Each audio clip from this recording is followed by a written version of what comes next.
कांग्रेस से उम्मीद थी कि वो एक जिम्मेदार राजनीतिक दल की भूमिका निभाए, लेकिन कांग्रेस देश हित के इस महत्वपूर्ण काम में भी फिर एक बार फेल हो गई।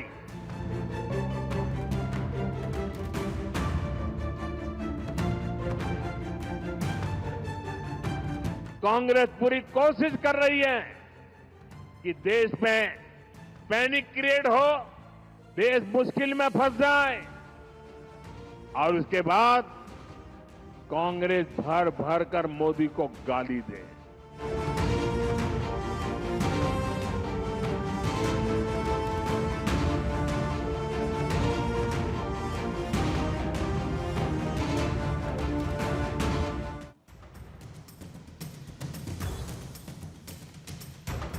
नमस्कार, आप सभी का स्वागत है भारत 24 पर। मैं हूं आपके साथ पूर्णिमा मिश्रा। शाम के 6 बज चुके हैं और वक्त है दहाड़ का। देश में तेल गैस के संकट का झूठा प्रोपेगेंडा फैलाने पर प्रधानमंत्री नरेंद्र मोदी ने कांग्रेस पार्टी पर तीखा हमला बोला। उन्होंने कहा कि वैश्विक स्तर पर तनाव और युद्ध जैसे हालात के बीच केंद्र सरकार पूरी कोशिश कर रही है कि इसका असर देशवासियों पर कम से कम पड़े, लेकिन कांग्रेस इस स्थिति में देश में घबराहट फैलाकर और सरकार को बदनाम करने की कोशिश कर रही है। राहुल गांधी समेत कांग्रेस के तमाम नेता संसद से लेकर सड़क तक यही बातें कह रहे हैं कि देश में तेल और गैस का संकट पैदा हो चुका है और जल्द ही यह बड़ा संकट बनने वाला है। हालांकि अगर एक दो मामलों को छोड़ देंगे जहां पर लोगों ने पैनिक के चलते खरीदारी शुरू कर दी, पैनिक बाइंग जिसको कहते हैं, और अभी तक देश में ऐसा कोई संकट नहीं दिख रहा है। सरकार की तरफ से रोजाना यह आश्वासन भी दिया जा रहा है कि ना तो एलपीजी की कमी है, ना पीएनजी की कमी, लोग घबराए नहीं। फिर भी कांग्रेस अपनी बात से पीछे हटने को तैयार नहीं। कांग्रेस के इसी रवैये पर पीएम मोदी ने आज सवाल उठाए। असम के सिलचर में आयोजित एक कार्यक्रम में प्रधानमंत्री ने कहा कि देश की तेजी से होती तरक्की कुछ विदेशी ताकतों और कांग्रेस को रास नहीं आ रही है। कांग्रेस देश में पैनिक फैलाने की कोशिश कर रही है। प्रधानमंत्री ने कहा कि वर्तमान अंतर्राष्ट्रीय परिस्थितियों में सरकार का पूरा ध्यान इस बात पर है कि आम नागरिकों को कम से कम मुश्किलों का सामना करना पड़े। उन्होंने आरोप यह लगाया कि ऐसी गंभीर स्थिति में भी कांग्रेस जिम्मेदार विपक्ष की भूमिका निभाने में विफल रही और देश में पैनिक पैदा करने की कोशिश कर रही है। सवाल ये उठता है कि देश में पैनिक फैलाकर आपदा में दिखा हुआ अवसर देखने की कोशिश कौन कर रहा है। दहाड़ में आज मेहमानों के साथ इसी पर करेंगे चर्चा, लेकिन उससे पहले प्रधानमंत्री मोदी की विपक्ष पर दहाड़ सुनिए। साथियों, आजकल दुनिया में चारों तरफ और हमारे तो अड़ोस पड़ोस में ही युद्ध के हालात, और आप सब भली भांति युद्ध की क्या भयानकता है वो रोजमर्रा देख रहे हो। युद्ध से जो स्थितियां बनी है, हमारी सरकार उससे निपटने के लिए हमारे देश के नागरिकों को कम से कम मुसीबत आए, इसलिए हो सके उतने सारे प्रयास कर रही है। इस समय कांग्रेस से उम्मीद थी कि वो एक जिम्मेदार राजनीतिक दल की भूमिका निभाए, लेकिन कांग्रेस देश हित के इस महत्वपूर्ण काम में भी फिर एक बार फेल हो गई। कांग्रेस पूरी कोशिश कर रही है कि देश में पैनिक क्रिएट हो, देश मुश्किल में फंस जाए और उसके बाद कांग्रेस भर भर कर मोदी को गाली दे। साथियों, कांग्रेस के लिए और कांग्रेस असम के लिए, देश के लिए कांग्रेस का कोई विजन ही नहीं है। साथियों, कांग्रेस ने असम के युवाओं को सिर्फ हिंसा और आतंकवाद के कुचक्र में ही उलझाए रखा था। कांग्रेस ने असम को फूट डालो और राज करो की नीति की प्रयोगशाला बनाया। आज असम के युवाओं के सामने अवसरों का खुला आसमान है। आज असम भारत के सेमीकंडक्टर सेक्टर का अहम हिस्सा बन रहा है। आपने कांग्रेस को असम से बाहर किया। आज देश का हर राज्य कांग्रेस को सबक सिखा रहा है। कांग्रेस एक के बाद एक चुनाव हार रही है। अब निकट भविष्य में कांग्रेस खुद के पराजय के इतिहास की सेंचुरी मारने वाला है। हार की हताशा से भरी कांग्रेस ने देश के खिलाफ ही मोर्चा खोल दिया है। कांग्रेस के नेता देश को बदनाम करने में जुट गए हैं। तो आइए आज की दहाड़ शुरू करने से पहले आपके सामने रखती हूं सवाल। पहला सवाल यही, एलपीजी पर सियासी रेस, पीएम के निशाने पर कांग्रेस। देश में पैनिक फैलाकर आपदा में दिखा अवसर। अफवाह की रणनीति किसने साधी राजनीति। संकट की आड़ अवसर तलाश रही राजनीति। रसोई गैस पर घबराहट, पीछे सियासी आहट। हमारे साथ मौजूद है बीजेपी के प्रवक्ता एसएन सिंह, केतन जायसवाल कांग्रेस के प्रवक्ता हैं, गौरी शंकर गुप्ता जी पूर्व राजनायिक हमारे साथ मौजूद हैं, राकेश शुक्ला जी वरिष्ठ पत्रकार स्टूडियो में हमारे साथ मौजूद हैं, और अब से थोड़ी देर बाद रुद्र विक्रम सिंह राजनीतिक विश्लेषक के तौर पर चर्चा का हिस्सा होंगे। आप सभी का स्वागत करती हूँ। केतन जायसवाल, आपके साथ शुरू करूंगी। सीधा सवाल, क्या कांग्रेस डर की राजनीति कर रही है इस वक्त, पैनिक फैलाकर?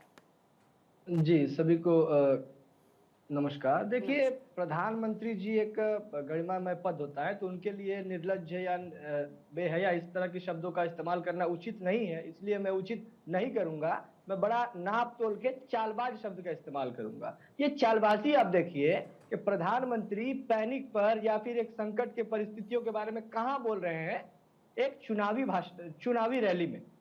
तो अव्वल तो यह है कि अगर स्थिति ऐसी है, गंभीर है, एक वैश्विक स्तर पर एक संकट में स्थिति है, ये हम सभी इसका आकलन कर पा रहे हैं, तो प्रधानमंत्री को तो अव्वल ये चाहिए था, जबकि पार्लियामेंट चल रही है, तो पार्लियामेंट पर आकर, हमारे देश में ही तो रहा ऐसा सिचुएशन, पहले इसे नजीर रही है कि जब इस तरह की कोई असुविधा वाली कोई बात होती है तो उसके लिए देश की सबसे बड़ी पंचायत है, पार्लियामेंट है। आप सर्वदलीय बैठक बुला सकते हैं, चर्चा कर सकते हैं। आप अपनी विफलता छुपाने के लिए ये पुराना रहा है, मतलब आज प्रधानमंत्री के भाषण सुनने की जरूरत नहीं है आपको। आप प्रधानमंत्री के भाषण एकदम प्रेडिक्टेबल हो गए हैं कि वो क्या कहेंगे, गलती खुद करेंगे, खुद के विफलता के चलते दो बातें जायसवाल साहब आ सकता है, उसके लिए वो दूसरे पर मर देंगे। दो बातें जायसवाल साहब, भाजपा की पुरानी नीति है। दो बातें जायसवाल साहब, आपने कहा कि बाहर जाकर चुनावी रैली में बोल रहे हैं, मतलब जहां पर चुनाव होने हैं वहां पर प्रधानमंत्री कह रहे हैं, तो जगह कांग्रेस तय करेगी कि प्रधानमंत्री को कहां बोलना है। अगर सदन के भीतर, जिसे लोकतंत्र का मंदिर, जिसको सुनने वाले 140 करोड़ भारतवासियों से ज्यादा की संख्या है, वहां पर अगर उस मंत्रालय से जुड़े मंत्री बात कह रहे हैं तो वो आधिकारिक नहीं हुई क्या? उसमें क्या समस्या? नहीं तो, और अगर सर्वदलीय बैठक नहीं बुलाई गई अभी तक, तो केतन जायसवाल, क्या ऑपोजिशन नैरेटिव की पॉलिटिक्स करेगा? काहे की नैरेटिव भैया? आप मुझे ऑपोजिशन का एक बयान दिखा दीजिए जहां लोग कोई पैनिक की बात कर रहे हैं, जहां लोग किसी को कोई उकसाने भड़काने की बात कर रहे हैं। सरकार की विफलता है, सरकार की विफलता को उजागर करना ये विफलता कैसे है? नहीं तो चलिए डेटा रखिए, डेटा पर बात करेंगे, फिर इसके बाद सिंह साहब मैं आपके पास आऊंगी। आज जो देश में सरकार हालांकि इसको नहीं मान रही है, मगर सरकार के जो एक्शन आप देख लीजिए, एलपीजी पे कैपिंग लगी है ना कि 25 दिन के पहले आप बुक नहीं कर पाएंगे। आज आप बुक करने जाइए तो क्या करें? जमाखोरी होने दी जाए, पैनिक बाइंग होने दी जाए? मुझे बोल लेने दीजिए, मुझे बोल लेने नहीं, डेटा के साथ रखिए सर, डेटा के साथ रखिए, इधर उधर की बातें नहीं करनी है। डेटा ही बताया, एकदम डेटा ही बताया मैंने कि 25 दिन में बुकिंग की बात है। तो अब इस परिस्थिति कैसे उत्पन्न हुई कि हरमुज प्रणाली से आज जो हम रशिया में के जहाज आ सकते हैं, चाइना के जहाज से हमारे नहीं आते हैं, क्यों? ये एक जो विदेश नीति की कहीं ना कहीं विफलता तो है, क्योंकि ईरान कोई हमारा शत्रु मुल्क नहीं था, ईरान हमारा एक सदियों से हमारा एक फ्रेंडली कंट्री था, पर आज हमारी कूटनीतिक विफलता का कारण है कि हमें ये संकट का सम्मुखीन होना पड़ रहा है। फिर भी मैं मानता हूं, फिर भी जब बात देश की आती है तो पक्ष विपक्ष को एक साथ लेके चलने का बड़ा दायित्व होता है प्रधानमंत्री का। यहाँ प्रधानमंत्री खुद गैर जिम्मेदाराना वक्तव्य दे रहे हैं, खुद इस परिस्थिति में विपक्ष को और विपक्ष को बांटने का काम जो है वो स्वयं प्रधानमंत्री कर रहे हैं। आप विपक्ष से किसी एक नेता का कोई ऐसा बयान दीजिए जो दिखाइए जो अनुचित हो, नहीं है, मगर प्रधानमंत्री खुद अनुचित बात कर रहे हैं। प्रधानमंत्री खुद इस संकट की स्थिति में, जो आप ही कह रहे हैं कि संकट की स्थिति प्रधानमंत्री भी कह रहे हैं, उसमें आप घूम के तो चुनाव किसने प्रचार कर कहा रहे हैं। संकट ये की नई स्थिति बात नहीं है। होगी? वैश्विक स्तर पर हालात खराब हैं, युद्ध की समस्या बिल्कुल, है। बिल्कुल। उसी स्ट्रेट ऑफ हॉर्मुज से भारत के 2 जहाज आ जाते हैं, तीसरे आने की तारीख सामने आ जाती है, बाकी लाइन में खड़े हुए नजर आए हैं। तो मैं कह रही हूं ना, डेटा रखिए फिर सीधे सीधे। आप 25 दिन पर अटक गए, उसके अलावा डेटा रखिए। मुझे बताइए कि अगर सरकार की विफलता, एक सेकंड, पेट्रोल के दाम भारत देश में कितने बड़े, केतन जायसवाल? पेट्रोल के दाम बीते 7 दिन में कितने बड़े देश के अंदर? पेट्रोल के दाम तो ऐसे ही बढ़े हुए हैं, तो क्या अरे अभी पिछले 7 दिन में बताइए कितने बड़े? अभी चुनाव के दरमियान बढ़ने में थोड़ी, अरे कौन सा चुनाव चल रहा है अभी? अगर चुनाव, अभी कौन सा चुनाव लड़ रहा है सर? अभी कौन सा चुनाव चल रहा है बताइए? 5 राज्य, अब क्या बात कर दी? अरे मैं पूछ रही हूँ कि अभी कौन सा चुनाव चल रहा है, इसमें क्या बात हो गई बताइए ना। अभी कौन सा चुनाव चल रहा है? 5 राज्यों में चुनाव, आपको पता है? अरे अभी डेट अनाउंस हो गई क्या? डेट अनाउंस हो गई क्या? अच्छा, डेट अनाउंस के पहले तो चलने में और होने में अंतर है कि नहीं है? प्रधानमंत्री फिर असम और बंगाल में क्या कर रहे हैं, बिहार में क्यों नहीं गए? अरे तो चुनावी रैली कर रहे हैं, चले जा। राहुल गांधी भी किसी ने रोका क्या करने से?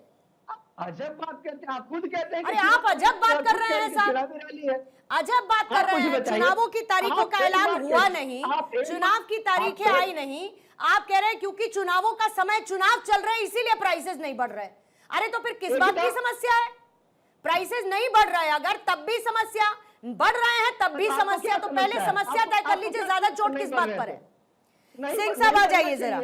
सिंह साहब मुझे ये बताइए कि क्या ये कहकर कि विपक्ष डर की राजनीति कर रहा है, विपक्ष जो है एक नैरेटिव सेट कर रहा है, पैनिक पॉलिटिक्स कर रहा है, ये कहने से क्या जो इक्का दुक्का जगह समस्याएं हैं वो खत्म हो जाएंगी, उनको नल एंड वॉइड मान लिया जाए? अगर विपक्ष की कही गई बातों से सरकार को समस्या है तो पूरा डेटा रख के ट्रांसपेरेंसी रख दे। पूर्णिमा जी देखिए, हम अपने मित्र की तरह विकार की बात नहीं करेंगे, हम संस्कार की बात करेंगे। हमारे मित्र ने कहा, हम एक छोटी सी बात करते हैं भाई, जो पैदा करता है उसको क्या कहते हैं? पिता कहते हैं। हमारे भोजपुरी में बाप कहते हैं। तो अंग्रेजों की बनाई हुई, हम तो इसको संस्कारिक रूप में कह रहे हैं, अंग्रेजों की बनाई हुई जो पार्टी है ना, जो भारत को अभी तक नहीं अपना पाई, उस पार्टी के प्रवक्ता कह रहे हैं कि विकार कौन उत्पन्न कर रहा है? व्यवहार में विकार है। आदरणीय राहुल गांधी जी विकार उत्पन्न कर रहे हैं और बार बार कह रहे हैं कि भारत में गैस की किल्लत हो गई है। भाई भारत और भारत सरकार पार्टी और बीच में बोला नहीं। जायसवाल साहब सुनिएगा पहले जायसवाल साहब, ना सुनिएगा, एक सेकंड सुनिएगा पहले। कि आप पार्टी के प्रवक्ता है कि नहीं है? आपने जिन जिन भाषाओं का प्रयोग किया, मैं उसको संस्कारिक तरीके से, बड़े अच्छे तरीके से कह रहा हूँ। पूर्णिमा जी आप सुनिए, युद्ध कहाँ पे हो रहा है? युद्ध के कारण क्या है? ईरान में युद्ध हो रहा है और कारण में इजराइल, अमेरिका और ईरान है। भारत उस युद्ध में कहीं पे भी कारण में नहीं।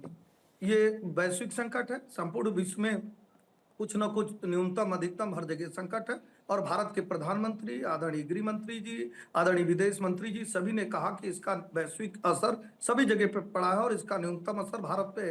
दूसरी बात, तीसरी बात, जब चर्चा की बात आई तो बहुत सारी विपक्षी पार्टियां, इवन टीएमसी ने भी कहा था, इनको आईना दिखाते हुए, मुंह पे चाटा मारते हुए, कि भाई चर्चा आज क्राइसिस पे होनी चाहिए। लेकिन उन्होंने कहा कि नहीं, ये परिवार प्रथम वाली पार्टियों ने चर्चा किस पे किया?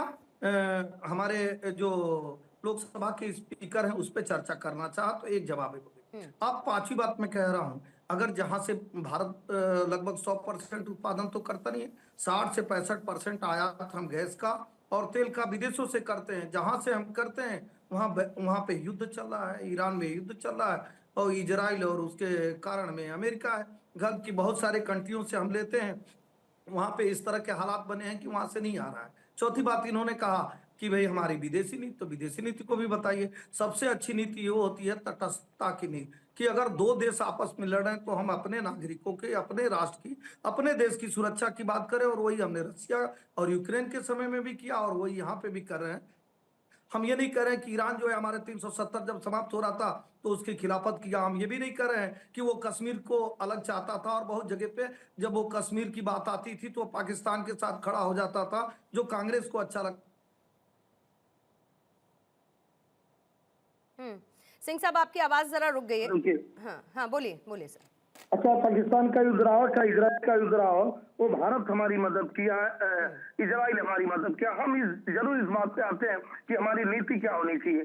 तो आप देखिए, हमारी नीति है कि इस युद्ध में कहीं भी भारत भागीदार नहीं है। इस युद्ध में अगर कोई दो देशों का युद्ध हो रहा है, जो संकट उत्पन्न हुआ, उससे हमने एक वैकल्पिक रास्ता अपनाया। हम अमेरिका से भी ले रहे हैं और हम रशिया से भी तेल और गैस खरीद रहे हैं। तो मुझे लगता है कि जो ये कांग्रेस है, जो छोटे मन से जो ये सोच रही है कि हम सरकार का विरोध करें, आप सरकार का नहीं विरोध करें, आप भारत का विरोध करें। पर्टिकुलर किसी जिले का एक एग्जाम्पल दूंगा।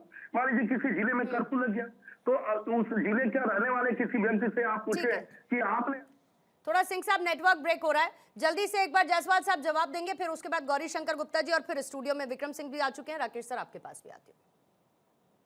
जी देखिए, मैं तो उनकी बात में कहीं भी मुझे सवालों का जवाब नहीं मिला, या फिर आज जो मुद्दा है, आप कह रहे हैं कि विपक्ष पैनिक, या प्रधानमंत्री ने एक झूठा आरोप लगाया है कि विपक्ष पैनिक फैला रहा है। कहाँ पैनिक फैला रहा है विपक्ष का? आप एक बयान चला दीजिए अपने टीवी पे कि किसी नेता ने, कांग्रेस के नेता ने कुछ ऐसा कहा हो जिससे पैनिक फैला, तो मैं आपको उसका जवाब दूं।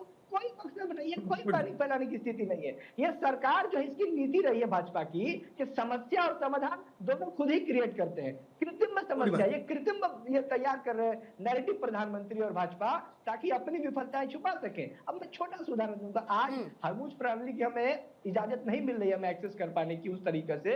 अगर बताइए, कुछ दिन पहले जो हमारे यहाँ नेवल एक्सरसाइज में, जो एक मिलन एक्सरसाइज में जो वहां का एक युद्ध बेड़ा आया था, जो निहत्था वापस जा रहा था, उसे मार दिया गया था। श्रीलंका जैसा देश वहां पर अपनी बचाव दल भेज पाया, भारत नहीं भेज पाया। अगर भारत उस दिन भेज दिया होता, यहाँ और भी हमारे वरिष्ठ लोग बैठे हैं, वो लोग बताएंगे, अगर भारत उस दिन एक बचाव दल भेज दिया होता डूबते हुए नाविकों को बचाने के लिए, तो शायद इतने से ही हो सकता था मेरी बात नहीं, प्रणाली का एक्सेस मिल जाता। ठीक है, सिंह साहब जवाब दे दीजिए, लेकिन बस इतना कहते हुए आगे बढ़ूंगी। इन्होंने कहा कि एक भी बयान बता दीजिए किसने क्या कहा जिससे पैनिक फैला।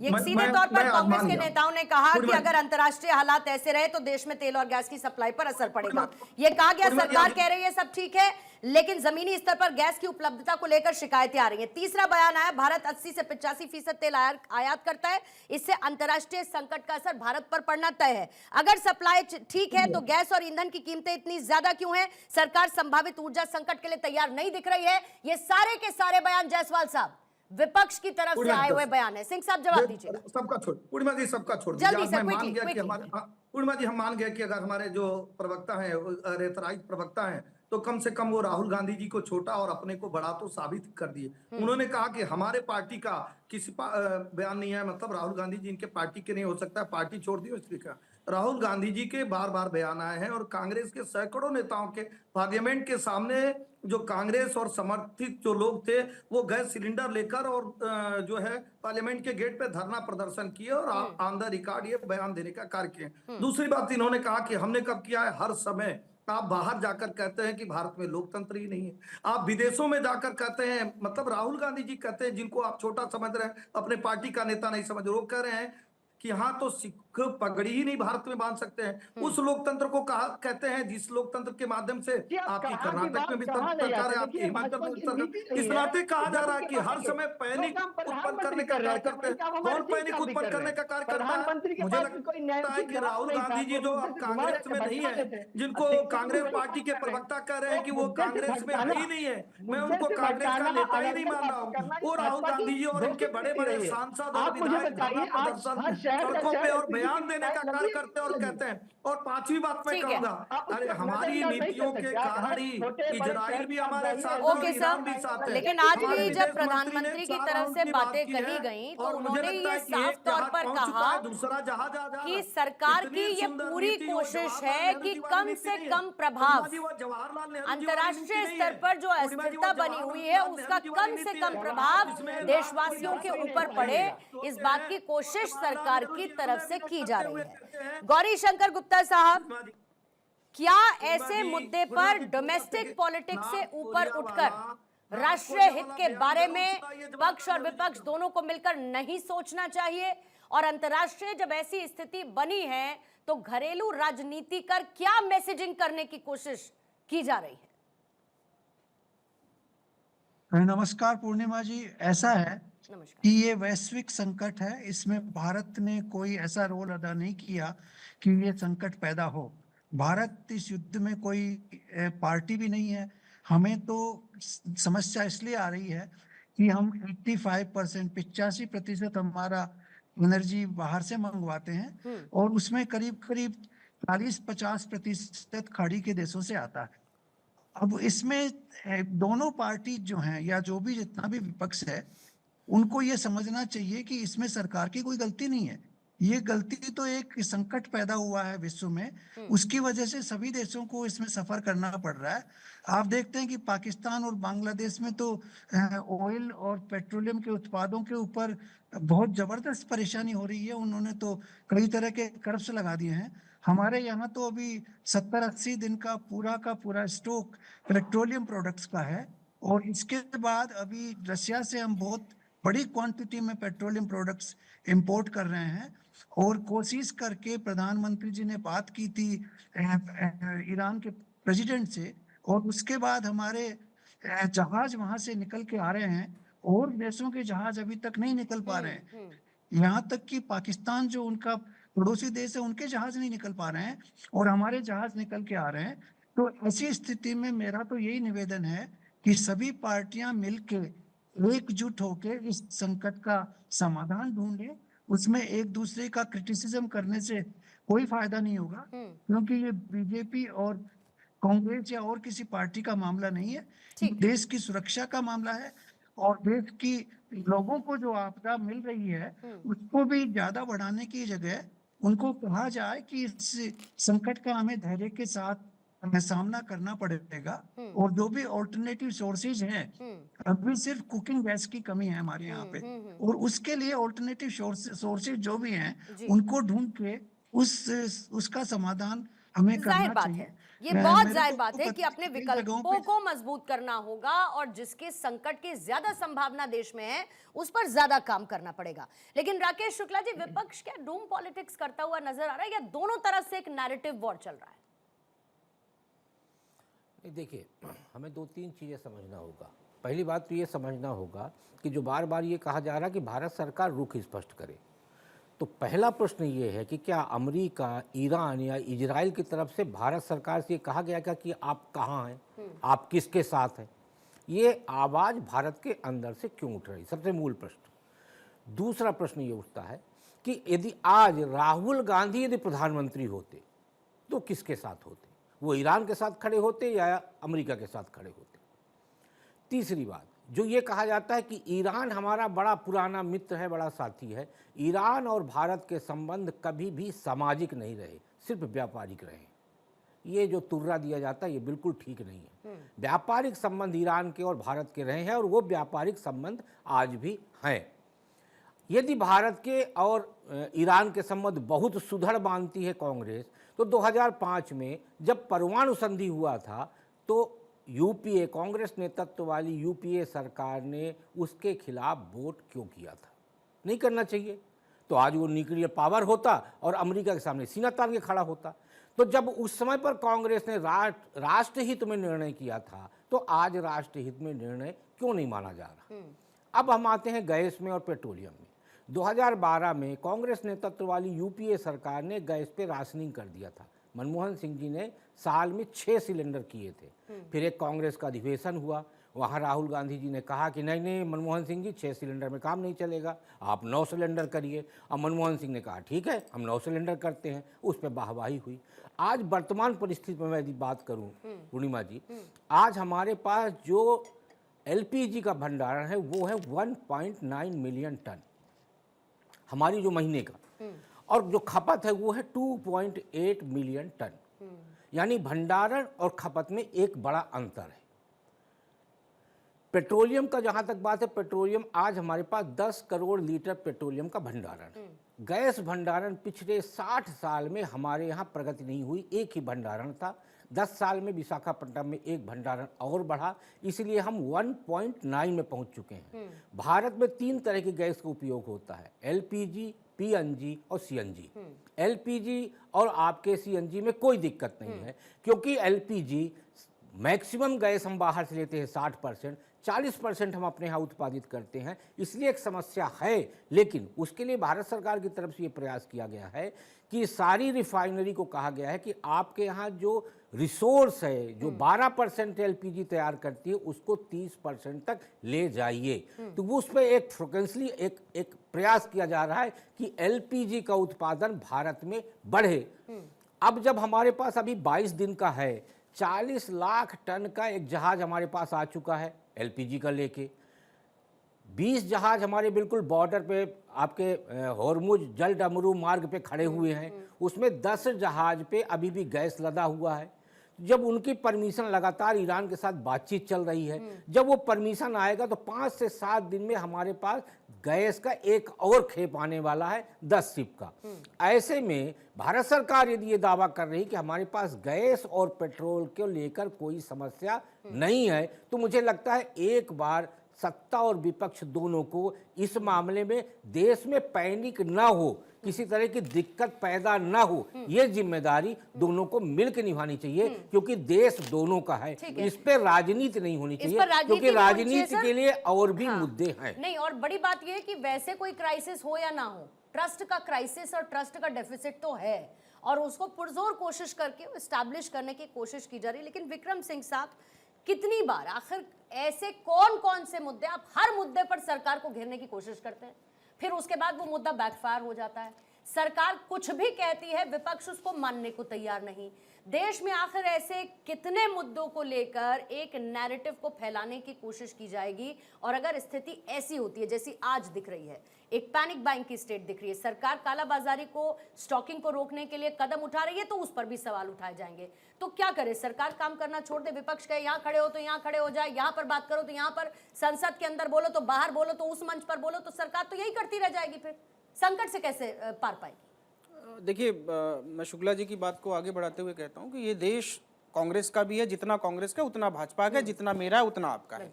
जब कोई वैश्विक ऐसी स्थिति आती है, और ये देश ऐसे लोगों का भी है, जब आपको याद, मैं सबको याद दिलाना चाहूँगा कि 1965 की जब लड़ाई हुई थी, तो ये देश ने एक टाइम का खाना छोड़ दिया था प्रधानमंत्री के कहने पे कि भाई एक टाइम का आप खाना छोड़ दीजिए, क्योंकि हो सकता है स्थिति ऐसी हो। और इस देश ने समर्थन किया प्रधानमंत्री का, क्योंकि प्रधानमंत्री की अपील थी, प्रधानमंत्री की अपील अमेरिका ने गेहूं देने से मना कर दिया। बिल्कुल। उस समय पर पंडित लाल बहादुर शास्त्री ने से अपील की थी कि हमें एक टाइम भोजन करना है, और पूरा देश उसका समर्थन, पूरे देश ने उसका समर्थन किया। और लाल बहादुर शास्त्री ने पहले अपने परिवार को कहा कि एक हफ्ते आप भोजन छोड़िए, फिर पूरे देश से अपील की, पूरे देश ने इसको माना।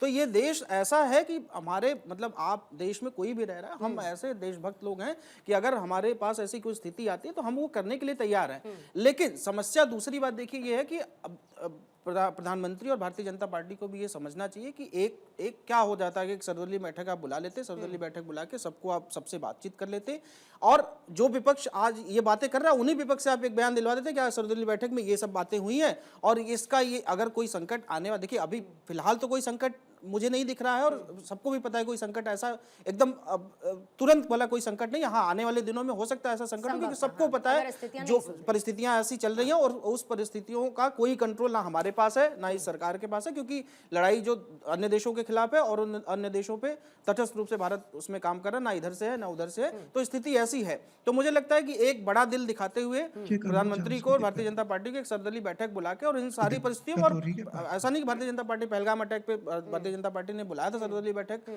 मैं वही उदाहरण में पिछले, इससे पहले की सारी सर्वदलीय बैठक, फिर उसके बाद क्या हुआ? मैं वही कह रहा हूँ कि सर्वदलीय बैठक बुलाने के बाद फिर सारी पार्टियों ने कहा ना कि जो सरकार फैसला लेगी हम उसके साथ हैं।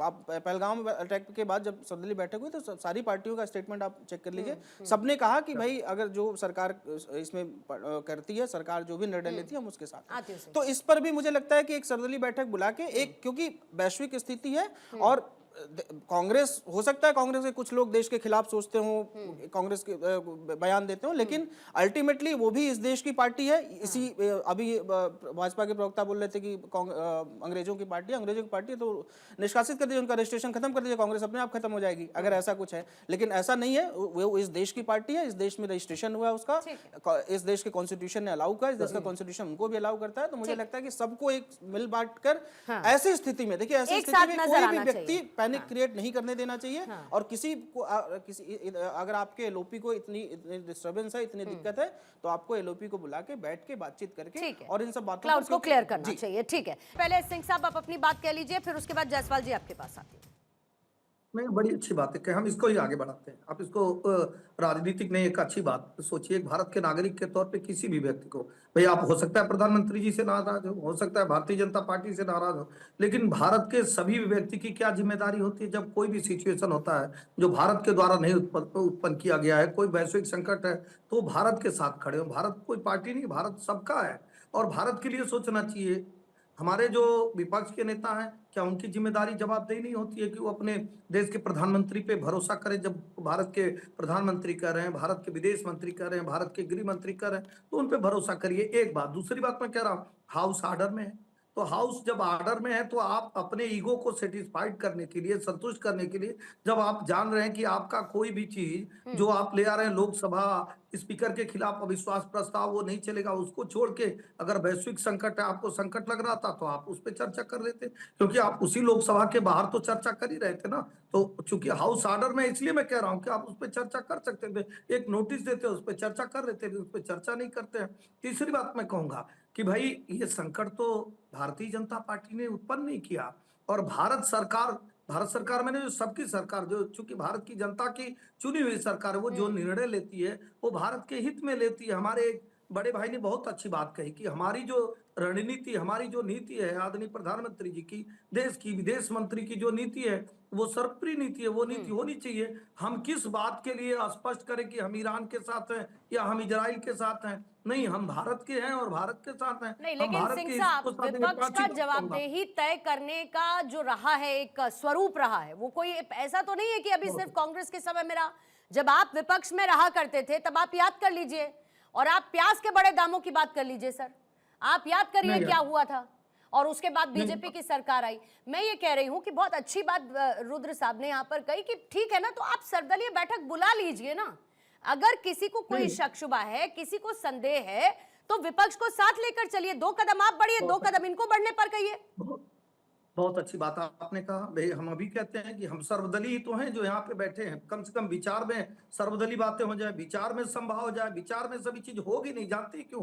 क्योंकि आप देखी होंगी ये लोग आपदा में कैसे कैसे अवसर तलाशते हैं कि जब कोरोना का कालखंड आता है उस समय भी कहा जाता है भारत की बात है, लेकिन बहुत सारे लोग कहते हैं कि भारत में तो हाहाकार मच गया है। अरे भारत मतलब केवल भारतीय जनता पार्टी नहीं, भारत मतलब भारतीय।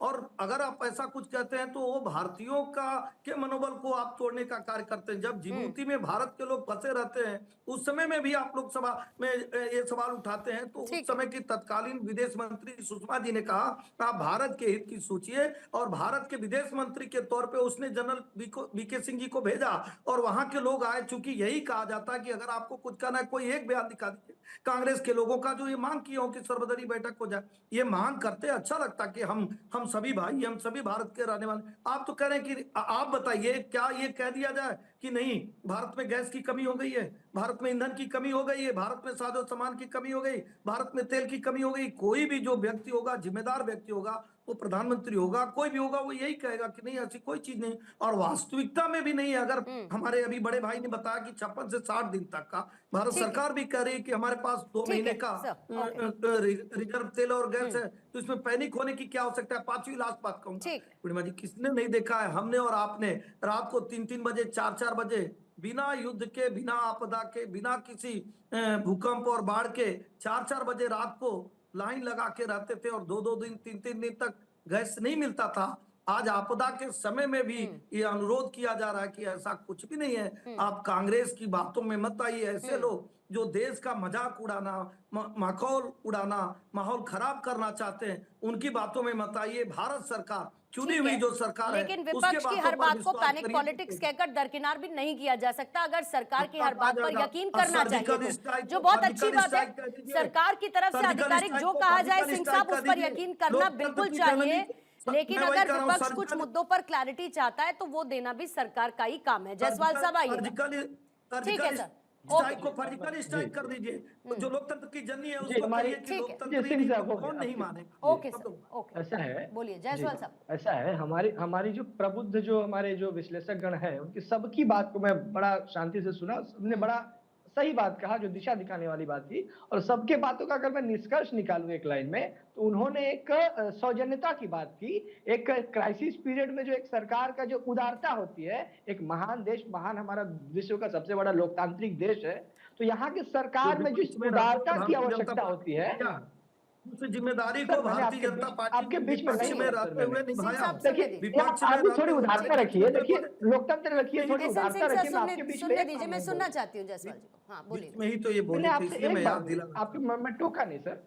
बोलिए, आप बोलिए बोल जायसवाल लीजिए, जी। फिर यही बोले थे आप, जी इसलिए तो जो तीनों हमारे जो प्रबुद्ध जो हमारी जो विश्लेषक गण थे, उनकी बात का मैं अगर निष्कर्ष निकालूं, तो उसमें वो जो एक लोकतांत्रिक जो एक इतने बड़े लोकतंत्र में जो एक जो एक सौजन्यता की बात है, जो एक उदारता की बात है, जवाहरलाल उसका नेहरू बहुत- जी के कोरिया वाले बयान को बताइए। फिर साउथ आप कोरिया, बीच में नॉर्थ बोले। कोरिया देखिए, के अब इसके बाद आप समय बोल नहीं पंडित पाएंगे। जवाहरलाल नेहरू जी ने जो देखिए, हम बयान गांधी दिया, से क्या गांधी विपक्ष गांधी भूमिका जी से निभाते हुए लेकर हम सुभाष भारतीय चंद्र जनता बोस पार्टी जी आपका सबका विरोध हम की, मान यही सकते हैं पूछा जा रहा है कि नीति। इधर उधर हम होने अभी नहीं मैं देंगे। गांधी जी के आपको तौर पर मैं आपको लेके बोलने का मौका दे रहा हूं, आप बोलिए।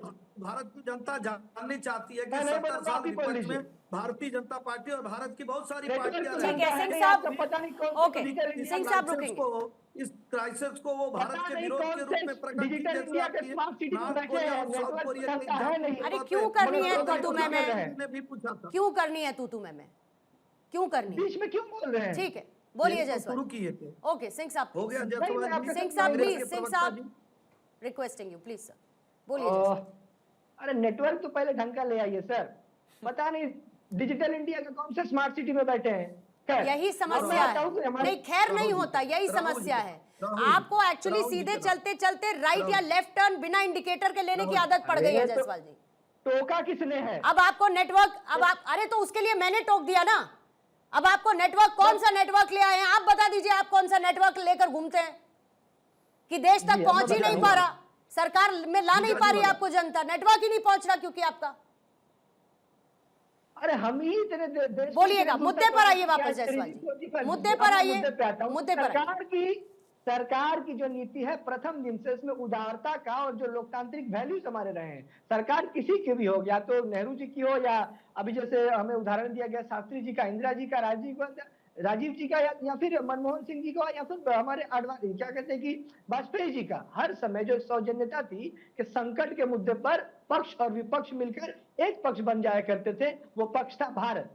तो इस जो हमारे प्रबुद्ध जो हमारे विश्लेषकगण ने कहा कि क्राइसिस पीरियड में सरकार का धर्म और सरकार का कर्तव्य यह बनता था कि पहले दिन एक संसद का में एक सर्वदलीय बैठक बुलाती, श्वेत पत्र प्रकाश करती कि देखिए हमारे इतना खपत है। जैसे हमारे अभी एक जन बोल रहे थे हमारे बड़े बुजुर्ग के, सरकार श्वेत पत्र ला सकती थी कि इतने हमारी खपत है, हमारे पास इतने दिन का स्टॉक है, हमें एहतियातन कुछ हमें कदम उठाने हैं। तो कह तो रही है सरकार मिलकर।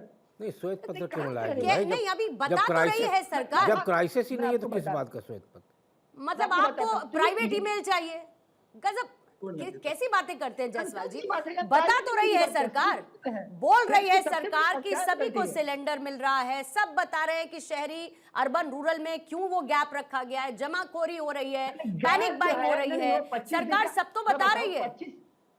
25 दिन का गैप जो है वो न्यायोचित है, उसमें कहीं कोई शक शुबा नहीं है। आपको कैपिंग जरूरी है ऐसे पीरियड में, ताकि एक लोग 5 गैस ना बुक कर पाए, काला बाजार, ये न्यायोचित है। मगर आप ये देखिए कि अगर आपकी बुकिंग करने पर तय समय पर आपको 4 दिन, 5 दिन पर, 3 दिन पर अगर गैस मिल रहा होता, आप हर शहर में, अपने किसी भी शहर में कैमरा भेज के देख लीजिए, लंबी लंबी कतारें क्यों लग रही होती। देश के लोग तो ऐसे पागल नहीं है। और बाद में बताऊं, देश के लोग जो है ना, हमारी जनता, न भाजपा न कांग्रेस किसी के मोहताज नहीं है। उनके खुद को एक सेंस है कि क्राइसिस पीरियड है, इसलिए वो लोग बुकिंग करने की कोशिश कर रहे हैं, बुकिंग नहीं कर पा रहे हैं। थोड़ा टाइम कम है सिंह साहब, थोड़ा टाइम मेरे पास कम है, प्लीज 10 सेकंड से एक्सीड मत करिएगा, प्लीज बोलिए।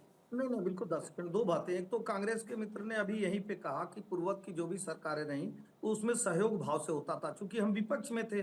तो ये भी स्वीकार रहे हैं कि हम विपक्ष में रह के भी हम किसी को दुर्गा और चंडी की उपाधि देते हैं। कभी अगर फूड क्राइसिस होती है तो भी साथ देते हैं, कभी चाइना और पाकिस्तान का युद्ध होता है तो भी साथ देते हैं, तो इनको भी धैर्य के साथ साथ देना चाहिए।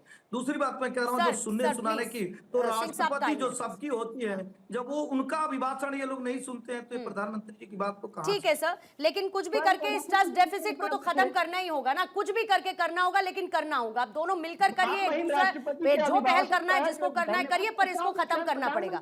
गौरीशंकर गुप्ता साहब में है, उसको समाप्त करके ही होगा। प्लीज समझिए, टाइम मेरे पास थोड़ा सा कम है। गौरीशंकर गुप्ता जी आ जाइए। सर 1 मिनट का आपका एक क्लोजिंग कमेंट में ले रही हूँ। गुप्ता साहब, सिर्फ इतना समझना चाहती हूँ, क्योंकि जब इस तरीके का माहौल देश में बनेगा, या स्टॉकिंग होने लगेगी या पैनिक बाइंग होने लगेगी, जाहिर बात है कि सप्लाई चेन कैसी भी हो, दुरुस्त हो या बिगड़ी हो, हालात तो बिगड़ेंगे ना। पूर्णिमा जी, आप देखिए ये क्राइसिस जो इसको समझा जाता है, क्राइसिस मैं कहूंगा नहीं, जो कमी आई है वो पिछले 4-5 दिन में कमी आई है, और इतना पैनिक फैला दिया गया है 4-5 दिन में कि ये लोग समझते हैं कि बहुत ज्यादा कमी है।